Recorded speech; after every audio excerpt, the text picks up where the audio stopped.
Hey everyone, I hope you're all doing well. I am here today to review Sweet Reckoning by Wendy Higgins. Now this is the third book of her trilogy. I don't know what the trilogy is called. I always have a problem with this. Like, I come on and do a review and I don't know what the series is called. But the first one is Sweet Evil, the second one is Sweet Peril, and the third one, third and final, is Sweet Reckoning. And I looked through the book covers. I don't know what it's called. If someone knows what this trilogy is called, leave it in the comments below because I would like to know. If you have not read these books yet, you are missing out. I would say you need to get online, go on Amazon or go to Target, go somewhere, pick up these books. It is great. I'm not going to talk too much about what happens in the first two books, but I would say that I enjoyed all of them, obviously. Otherwise I wouldn't go on and read the next books, but the third one is by far my favorite. The characters have grown so much. Anna has grown so much.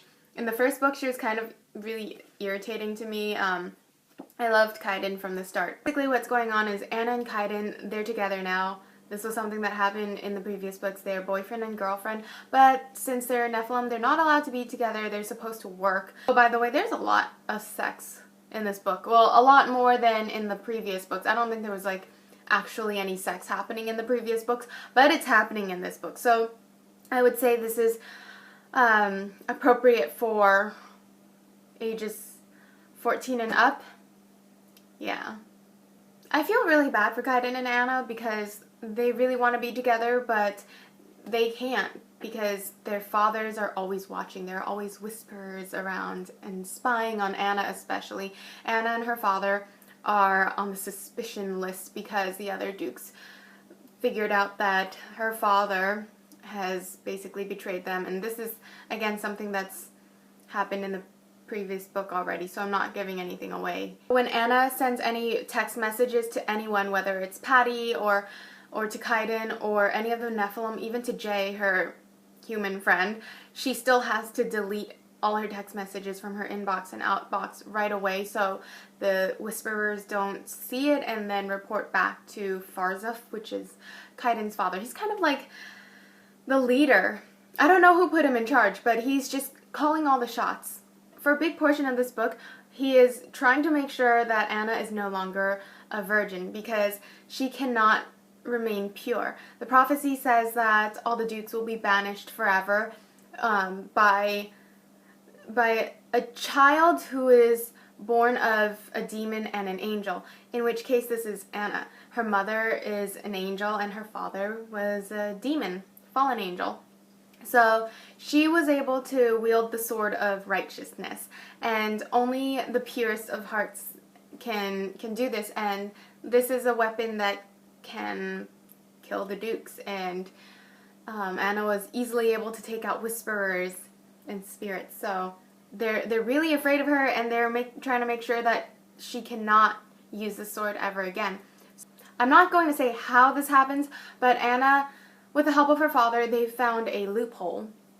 So she is still able to use the sword, and they eventually are called to the summit, and all hell, literally all hell, breaks loose on Earth. They're at war. So the Nephilim are trying to fight against the dukes to win their own freedom. The Nephilim are basically tainted because of who their fathers are. They don't get judgment or anything. They just get sent straight to hell when they die. Doesn't matter if they were good people in life. They are just sent to hell. One thing that made me really anxious about this book was the fact that they were constantly thinking about sex. And this was not keeping me anxious in a good way. It was to the point where it was kind of annoying near the middle, because they have to be in hiding. Their relationship, everything has to be a secret because there are spies everywhere. And I realize that Kai's biggest sin is lust, and he can't really help it, and he loves Anna, but they constantly want to have sex. Like they're out in the open, in public, and they're like snuggling together, and they constantly, it's just sex on their mind, and everyone, all the Nephilim sense it, Patty senses it. It's just, it was kind of annoying, and they were running out of time. They're always running out of time, and all they could do is hold each other and think about sex. I was totally panicking for Anna and Kaiden's safety because They wanted to risk their lives, and it's selfish because Anna's safety is important to the rest of the Nephilim. They can't win this war without her, and she's risking herself, which inevitably risks their chance of winning this war against the Dukes. I really appreciated the way this book ended. It definitely ended on a high note. It's not one of those series or trilogies where it kind of just goes downhill and just fizzles out at the end. And it's not disappointing in any way. You will not be disappointed. It's so emotional, full of happiness, full of sadness and heartbreak.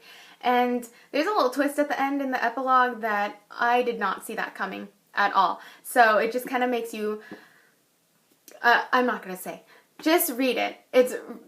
You won't regret it. Just read it. I give this book 5 out of 5 stars, and the overall trilogy, I would say 4.5 out of 5 stars.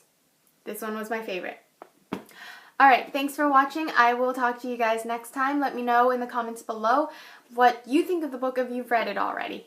Okay, bye.